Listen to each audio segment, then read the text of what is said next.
Assalamualaikum warahmatullahi wabarakatuh. Perkenalkan, nama saya Nafila Salsabila, NIM C1B0201444 dari kelas manajemen R003. Di sini saya akan membuat tugas video dari mata kuliah manajemen keuangan yang berjudul Fungsi dan Peranan Manajemen Keuangan. Materi yang pertama, pengertian manajemen keuangan. Manajemen keuangan merupakan suatu ilmu yang mempelajari tentang perencanaan, pemeriksaan, penganggaran, pengelolaan, pencarian, pengendalian, dan penyimpanan dana yang dimiliki oleh suatu perusahaan dengan tujuan menyeluruh. Definisi manajemen keuangan menurut beberapa ahli.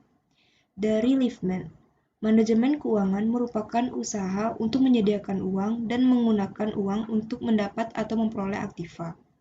Yang kedua dari Swatusnan, manajemen keuangan ialah manajemen terhadap fungsi-fungsi keuangan. Selanjutnya, tujuan manajemen keuangan. Yang pertama, menjaga arus kas. Yang kedua, memaksimalkan keuangan perusahaan. Yang ketiga, mempersiapkan struktur modal. Yang keempat, memaksimalkan keuntungan. 5. Meningkatkan efisiensi. Yang keenam, mengoptimalkan kekayaan perusahaan. Yang ketujuh, mengurangi risiko operasional. Yang kedelapan, memastikan kelangsungan kehidupan perusahaan. Yang kesembilan, mengurangi biaya modal. Selanjutnya, fungsi manajemen keuangan. Yang pertama, planning atau perencanaan keuangan. Meliputi perencanaan arus kas serta laba rugi perusahaan. Yang kedua, budgeting atau anggaran. Perencanaan penerimaan serta pengalokasian anggaran biaya secara efisien serta memaksimalkan dana yang dimiliki oleh perusahaan. Yang ketiga, controlling atau pengendalian keuangan. Merupakan melakukan evaluasi serta perbaikan mengenai keuangan serta sistem keuangan perusahaan. Yang keempat, auditing atau pemeriksaan keuangan. Melakukan audit internal berdasarkan keuangan perusahaan yang ada supaya sesuai dengan kaidah standar akuntansi serta tidak terjadi penyimpangan. Yang kelima, reporting atau pelaporan keuangan. Menyediakan laporan informasi mengenai kondisi keuangan perusahaan serta analisa rasio laporan keuangan. Selanjutnya, peranan manajemen keuangan. Manajemen keuangan memiliki peran penting dalam jalannya sebuah perusahaan, baik bagi seorang pemimpin ataupun seorang karyawan. Manajemen keuangan juga berperan penting dalam kelancaran urusan bisnis. Di sini ada beberapa peranan manajemen keuangan. Yang pertama, perencanaan keuangan.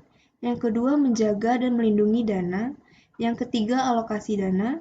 Yang keempat, peluang investasi. Dan yang kelima, keputusan keuangan. Baiklah, materi selanjutnya, prinsip manajemen keuangan.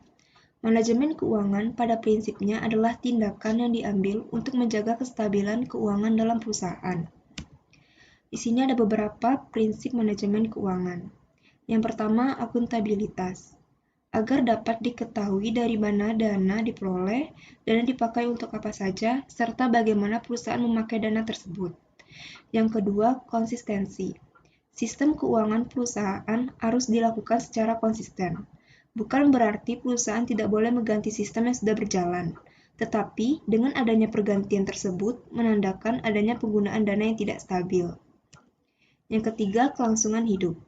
Manajer keuangan harus bisa merencanakan keuangan agar perusahaan bisa terus berjalan dan hidup. Yang keempat, transparansi. Perusahaan harus menyediakan informasi tentang aktivitasnya dengan orang yang berkepentingan. Keuangan yang akurat, lengkap, dan rapi dapat diakses dengan mudah oleh setiap manajer yang berkepentingan. Yang kelima, standar akuntansi. Sistem akuntansi yang berlaku di setiap perusahaan haruslah sama, yang berarti semua akuntan di seluruh dunia dapat paham dan mengerti tentang sistem akuntansi yang sama. Yang keenam, integritas. Laporan dan catatan keuangan harus dijaga integritasnya dengan baik. Dan yang terakhir, pengelolaan. Perusahaan harus bisa menjamin bahwa dana yang telah dianggarkan dapat digunakan sesuai dengan tujuan dan rencana keuangan yang telah dibuat sebelumnya. Selanjutnya, tanggung jawab manajer keuangan. Yang pertama, investment decision. Menyangkut masalah pemilihan investasi yang diinginkan dari sekelompok kesempatan yang ada.